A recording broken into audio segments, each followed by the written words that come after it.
Thank you, Edie. This will be a brief homily. My colleague and friend, Cricket Park, once told me that the Gospel of Luke is a musical. I mean, after all, it starts with a whole bunch of songs: the Song of Mary, the Song of Simeon, the Song of Zechariah. Everybody's breaking into song, just like in a musical. I'd love to see it on stage, Luke the musical. But the one song that catches me off guard and kind of surprises me is the Song of Zechariah. It's in our 1979 prayer book, along with a number of other songs from other parts of the Bible, from Isaiah, from Revelation. And all those other songs are addressed to God. But the Song of Zechariah is addressed to John the Baptist. You, my child, shall be called the prophet of the Most High, for you will go before the Lord to prepare his way, to give knowledge of salvation to his people by the forgiveness of their sins. It's a canticle to a human being. Well, John was obviously very, very important to the early church. He's mentioned in all four Gospels. In Matthew, Mark, and Luke, we hear him railing against the establishment and baptizing in the Jordan. And in Matthew and Luke, we hear about him being murdered by Herod for a dance. But it's in John's Gospel. It's John's Gospel that he really shines. He's all over the first 3 chapters of John's Gospel, mostly telling everyone what he's not. I am not the Messiah. I am not the most important person here. I am not the one who's supposed to increase, but I'm the one who's supposed to decrease. And his followers are saying, but John, Jesus is doing everything that you're doing. He's even baptizing too. He says, nah, that's not why I'm here. He tells his disciples that he is there to be the one who goes ahead, to be the bridegroom, or to be the one who points to the Savior, the one who points to the Messiah.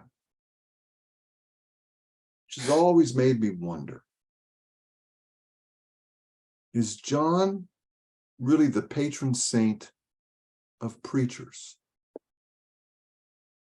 Because that's what we're supposed to do. We're supposed to point to the one who is the Messiah. We're supposed to point to the one who, as John says, brings heaven and earth together. And we point to this one, why? Because we know that this is the one who can connect earth and heaven, that can bring about God's desires for the world and for us. That the Messiah is the one who will connect us with God, not just in the next life, but right here, right now. And then, what does that mean for us? If John is our patron saint, then we are the ones who are being to be pointing to Jesus. And it may sound like, well, does that mean I decrease, I go away? No, not for a moment. Because just as Zechariah, I believe, whispered into the ear of his newborn son, you, my child, shall be called the prophet of the Most High, for you will go before the Lord to prepare his way, to give his people knowledge of salvation by the forgiveness of their sins. I'm sure that Zechariah spoke that into the ear of his son John for years and years, maybe well into his adolescence, when John would say, but I don't wanna. Doesn't matter. It was the voice in the ear of John that made him who he was.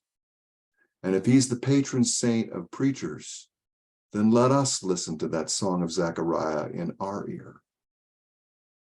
Does the song of Zechariah speak to us and say to each and every one of us, you, my child, shall be called the prophet of the Most High, for you will go before the Lord to prepare his way, to give his people knowledge of salvation by the forgiveness of their sins.